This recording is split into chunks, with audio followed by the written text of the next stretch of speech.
Experiencing problems with your ALDI Mobile hotspot? Most issues stem from incorrect APN settings or plan limitations.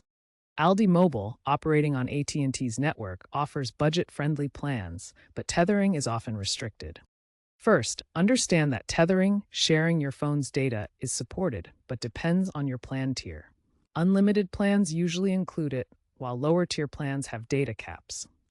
The access point name acts as the gateway connecting your device to ALDI's data network. An incorrectly configured APN will prevent hotspot activation. ALDI's standard APN is TF data.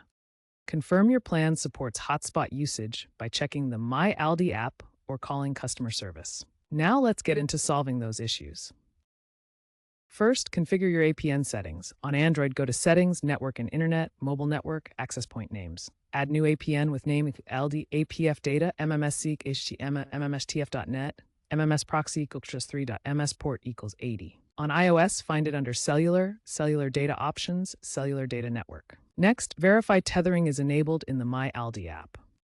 If issues persist, restart your device, toggle airplane mode, or reset network settings. Exceeding data limits on basic plans can cause throttling to 2G speeds or disconnection. Consider upgrading to an unlimited plan for unrestricted hotspot use. Ensure your phone supports hotspot functionality. Most modern phones do. For optimal performance, ALDI recommends Samsung Galaxy or Moto G phones. Using WPA3 encryption enhances hotspot security. Remember, APN settings and plan compatibility are 90% of the problem.